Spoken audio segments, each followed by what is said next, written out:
All right, good morning.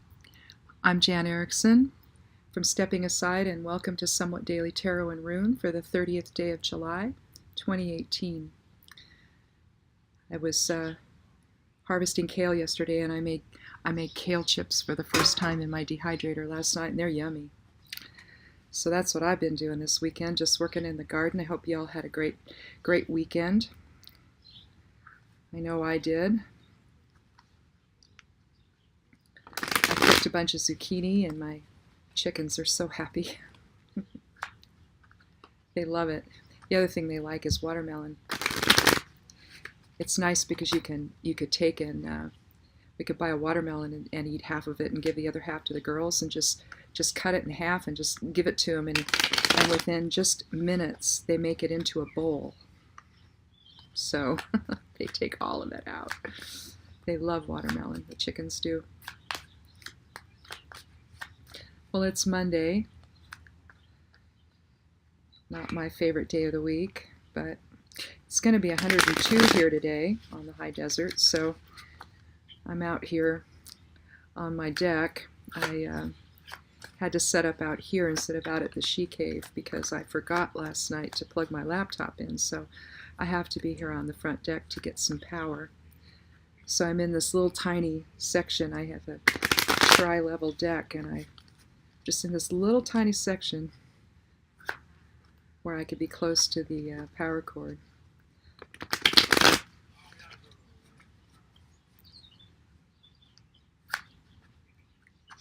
So we'll shuffle a little bit and see what we get for today. If you haven't been here before, I write a blog called Stepping Aside at imsteppingaside.com. It's a witch blog. I'm an empath as well, so I talk a little bit about that. I'm a Reiki master. I talk about that.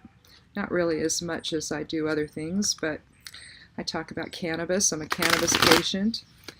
I healed my rheumatoid arthritis after being extraordinarily ill for a really long time. Nothing they did worked, and so I became a cannabis patient when I thought I was going to die, thinking it would ease my transition, and well, 2.5 months later on concentrates, I was in remission, clinical remission. And so my first book, of course, was about that, called Confessions of a Back Porch Herbalist. I talk about how I did that and the medicines I made and how I made them. And then I also devote part of the book to, I'm an herbalist as well, and so I devote part of the book to that.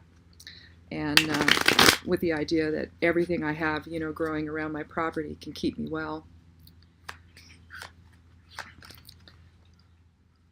So that was my first book that I wrote.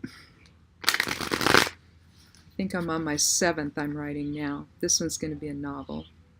The last one I just published was called When Vampires Attack. It's about vampiric energy and how to deal with that, particularly if you're an empath. We pick up on a lot of that stuff, and so I wrote about some of it I wrote a book called Empath initially. And so I wrote about it there, but I wanted to really dive into it, particularly these days, now that there's so much vitriol and what I view as vampiric energy everywhere. People focusing their attention on people in ways that are really intrusive. And so hopefully that book will resonate with folks. But that was the latest one I did. And then I published a small grimoire called Grimoire of a Crone. And then I did one called Magic and the Aligned Witch. And I did a novel called Hedge Witch in the Village. That was fun. I got to combine herbs with that, so I consider myself a hedge witch because I'm an herbalist. And I like doing trance work, and that seems to be the domain of the hedge witch. I'm not a Wiccan or anything like that. I was born this way, so I don't really feel the need to become part of someone else's tradition. I think that tradition sometimes locks us in, but sometimes not. I guess it depends on your attitude toward it. If you're willing to embrace other things along the way, then that works too. looks like I'm getting mail notifications. So let's get the glasses on so we can see what we're doing and count 13 and see what we got for today.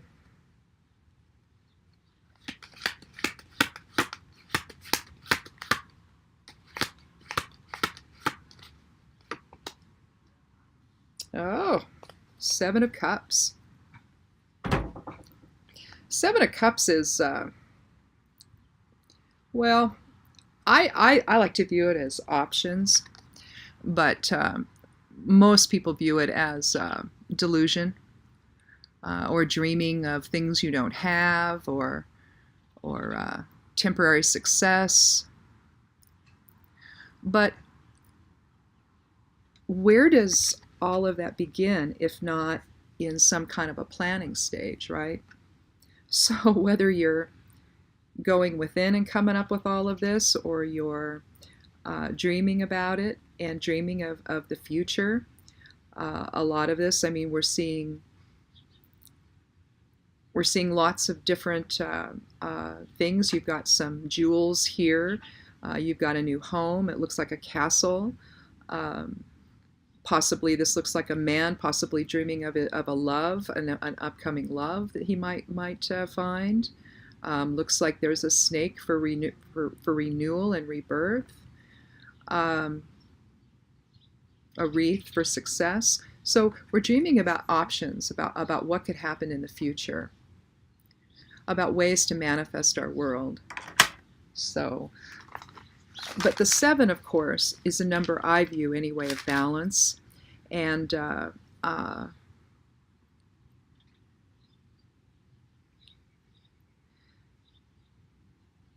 so you want to make sure that you balance reality.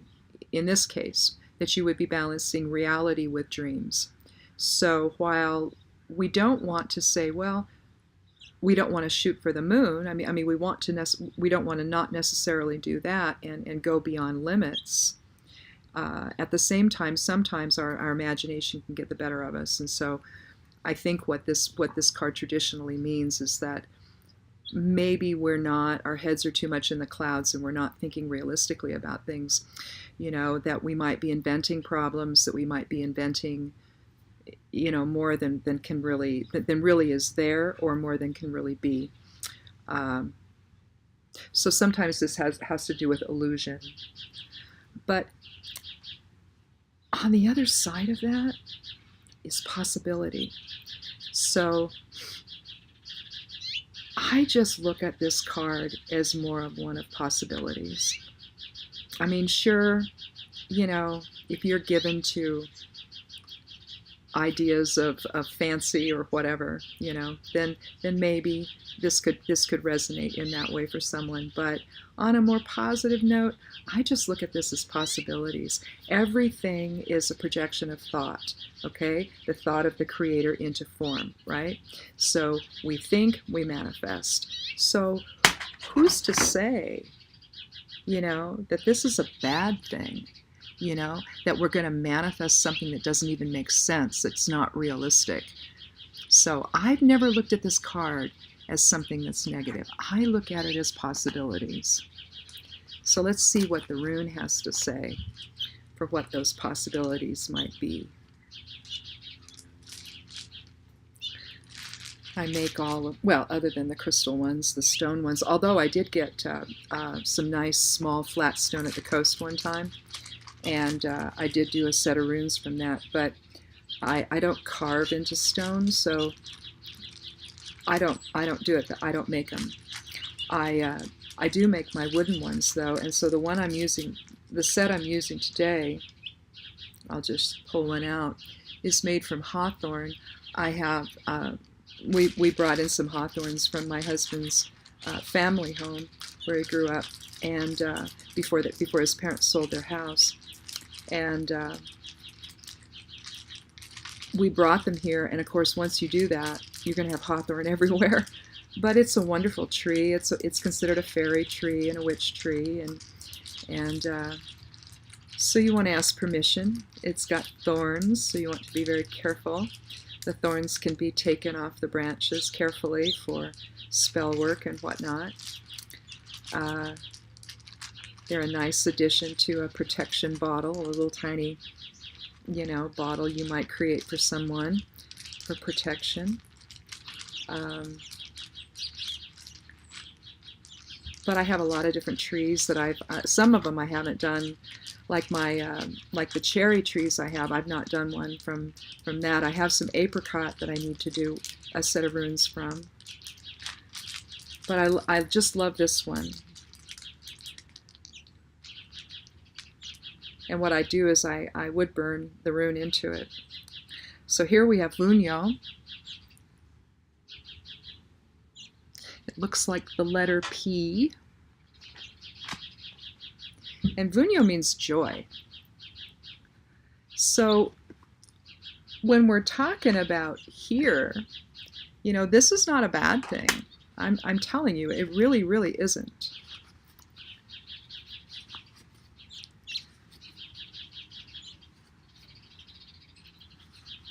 But Vunyo, okay, so Chero is done in 3 groupings, okay, and so are the runes. The Elder Futhark is broken down into what's called 3 ayats, and they're groups of 8s. There's 24 in this particular rune set, and so it breaks down to 8 runes per set.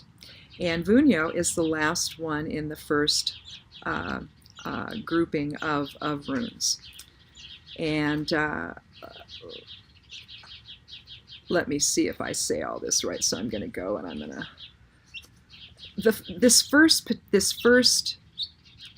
first aya just along in the same way, in the same manner as the tarot. Okay, because this is, instead of 8, there's 7 per grouping.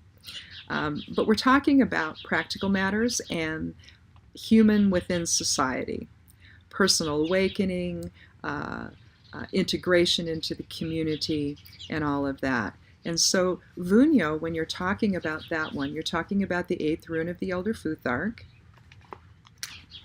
And the 8th rune, I view the even numbers as a series, as a progression toward integration of soul with form. And so as the 8th rune of the Elder Futhark, this is an earth element rune. It's about wishing. It's about joy and harmony and contentment and contact with like-minded people and fellowship, empathy. It's kind of the happily ever after rune. So it's really about what gives us happiness, and it's about friends and family and relationships that we have. So we could think about what's our relationship with our reality and our dreams, maybe, if you want to get that, if you want to go in that direction. But basically what this is telling us is that whatever we dream, we can create, isn't it? And so don't let the naysayers tell you that you can't do something. We reinvent ourselves all the time.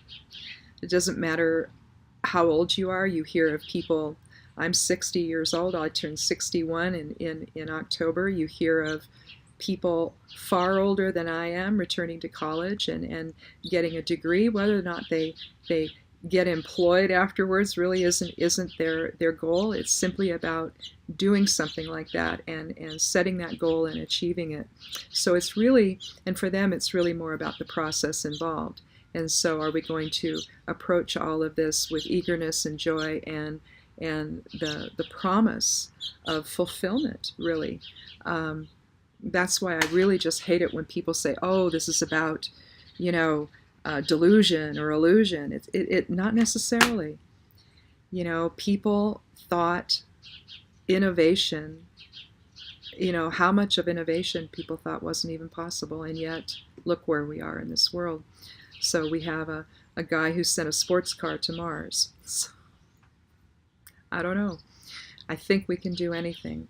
I think that also there's a lot of things going on in the world that we don't even know about that could free us from all of the energy problems we have, the healing problems we have.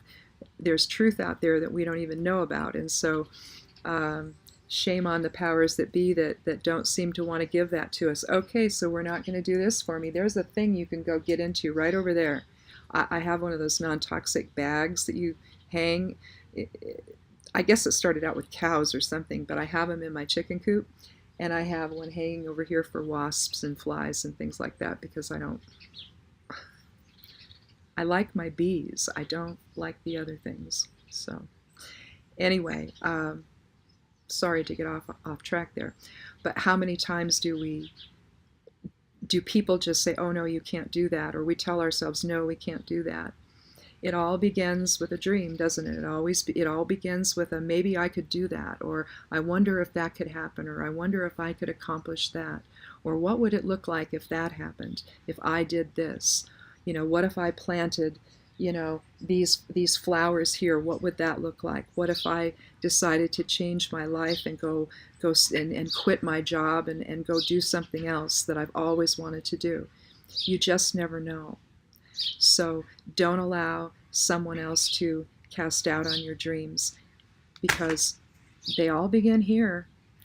This is not illusion. It is not delusion. It's not keeping your head in the clouds. It's thinking about more, thinking about something new that might take hold. So if you are thinking about some different things, thinking about a new direction in life, think about it. Play it out in your mind. See where it goes. You never know. You could be, higher self could be informing you, saying, hey, you know what? This might be a direction you could go in. Try it. You never know. What if it doesn't work out? It doesn't matter, because it just might. Or it might open the door for something else that you didn't even think possible. So Monday, today's about possibilities, isn't it? So, well, I think that does it for me anyway. It's going to be 102. I have a lot of watering to do again. I did it last night, but I need to go water my beans. Some of my stuff I have growing in pots over by the new greenhouse we put in, and I'm already picking beans off of those. I have some gourds in them and some cantaloupe, and plus there's a new bed over there that we put in. So I've been picking beans off those. I'm starting to pick them off the ones in the hoop house. Those got hit pretty hard by frost, and so I had to replant, so everything's behind out there.